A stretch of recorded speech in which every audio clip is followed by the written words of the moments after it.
All right, everyone, buckle up because we're taking a deep dive into Canada's express entry system. And let me tell you, things just got interesting. It's a pretty major shakeup. Yeah, for those of you who are maybe new to this whole express entry thing, it's basically how skilled immigrants apply to become permanent residents in Canada. They use this points-based system called the CRS, which stands for Comprehensive Ranking System. Right. It ranks applicants, and then they issue invitations to apply based on your score. So you're all set, you're getting your documents together, you're working on your language skills, and then bam! They throw a curveball. Exactly. This year they added something called category-based selection. They're also calling them targeted draws. Yeah, it's basically the government saying, hey, we need people in these specific areas, so if you have skills in these fields, come on in. So for 2025, there are six main categories. We've got French language proficiency, no surprise there. Of course. Then there's healthcare STEM professions, trades, agriculture and agri-food, and the new one, education. Education. That's a new one. I have to admit, I was pretty surprised to see that one. It is interesting. It definitely shows that they're really trying to boost certain sectors. Yeah, I mean, I get it. Teachers are important. But is the need really that great? Well, if they've added it as a category, you can bet there's a demand. They're specifically looking for elementary and secondary school teacher, assistants, instructors of persons with disabilities, early childhood educators and assistants, and both elementary and secondary school teachers. So basically, if you're an educator thinking about Canada, now might be your time. But okay, here's the real shocker.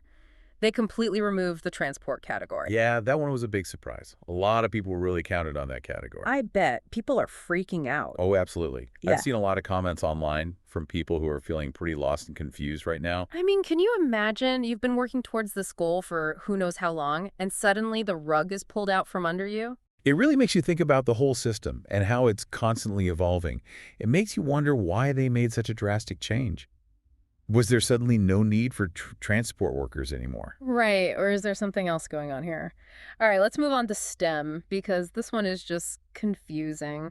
They've taken out some really high-demand jobs like software engineers, developers, and even data scientists. Yeah, that was unexpected. You'd think those would be at the top of the list. Right, it's like they have enough tech people already. Who knows? It's hard to say what the reasoning is behind these changes. But wait, it gets even weirder. They added insurance agents and brokers to the STEM category.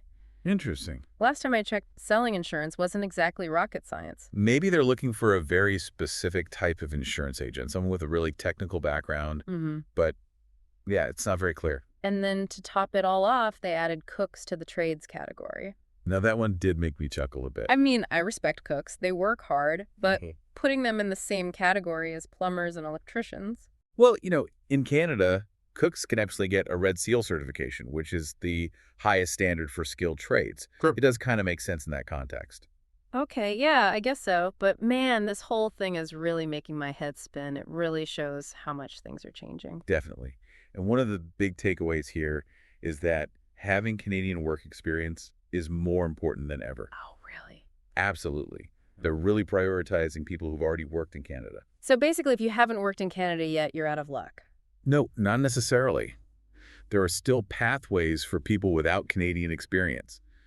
But the competition is going to be fierce. So it's not a deal breaker, but it's definitely a big advantage. Exactly. And this is where it becomes really important to understand all the ins and outs of the system and make sure you're putting your best foot forward. Okay, so we've got research down, we've got Canadian work experience. Anything else people should be focusing on? Well, we touched on it earlier, but it's worth repeating French language skills. Oh, yeah, French. I guess that's not going away anytime soon. Nope. Canada is committed to bilingualism. Yeah. And honestly, having strong French skills can really help you stand out. Yeah, those extra CRS points can make all the difference. But I have to say, I'm a little skeptical about these big French language draws. Is there really that much demand for French speakers in certain parts of the country? It's not just about filling specific jobs. It's about promoting the French language and culture across Canada. Okay, I can see that. So basically, if you want to move to Canada, you better start practicing your French. It's definitely a valuable asset. But there's a lot more to unpack here. We'll be back in a moment to talk more about what these changes mean for you, the listener. All right, so we've talked about all these big changes, but what does it all mean for our listeners out there? I mean, let's be real. What are the chances of actually getting to Canada now? It's a good question. Mm. And the truth is, it's not going to be easy. But if Canada is your dream, Don't give up just yet. All right. So what's the first step? Research, my friend. Lots and lots of research. Yeah, don't just go off of what your friend told you or some random blog post you found online. Things are changing so fast, you need to make sure you have the most up-to-date information. So where do you even start? Start with those priority categories and the specific occupations they've listed.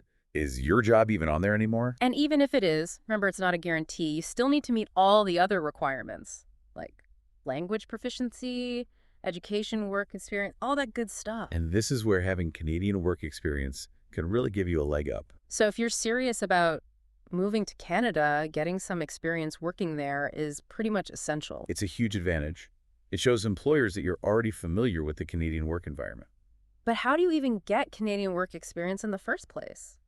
Well, there are a few different options. You could look into the post-graduation work permit or maybe something like the Global Talent Stream. And don't forget about networking. Oh yeah, networking is key. Connect with people in your field. Attend industry events. See if you can find any internships or short-term contracts.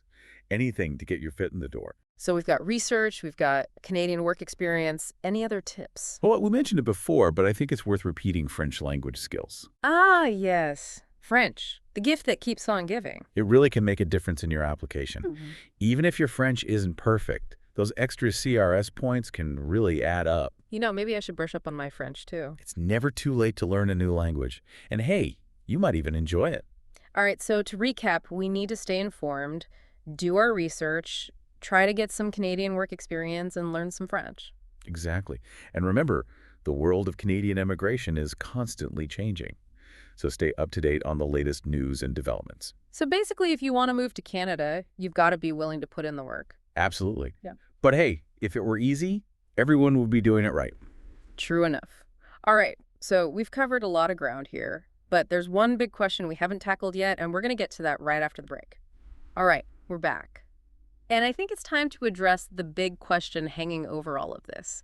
Is this new express entry system actually good for Canada? That's the million-dollar question, isn't it? I mean, on the one hand, we need skilled workers.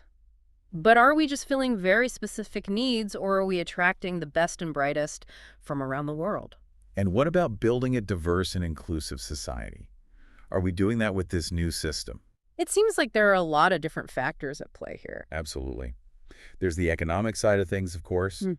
but we also have to consider the social and humanitarian aspects. Right, because at the end of the day, Canada has always been a welcoming country for immigrants and refugees. Exactly. So how do these changes fit into that vision? It feels like maybe we're moving away from that a little bit. Possibly. It seems like the focus has shifted more towards meeting specific labor market needs, and that could potentially come at the expense of diversity. So what do we do? How do we find that balance? Well, I think the first step is to have an open and honest conversation about it. Yeah. We need to get everyone involved, the government, employers, immigration professionals, and of course, prospective immigrants. Yeah, everyone needs to have a seat at the table. Because ultimately, immigration is about people. It's about individuals and families who are looking for a better life. And we need to make sure our system reflects that. Absolutely. So to all of you out there who are thinking about coming to Canada, don't give up hope. Keep doing your research, keep learning, and keep those dreams alive. Because even though the system is changing, Canada is still a land of opportunity. And who knows, maybe we'll be welcoming you here soon. And for those of you who want to learn more about all things Canadian immigration, be sure to check out our website and podcast. We'll keep you updated on all the latest news and developments, so stay tuned. All right, everyone, that's it for this week's deep dive into Canada's express entry system. Thanks for joining us, and we'll see you next time. See you later.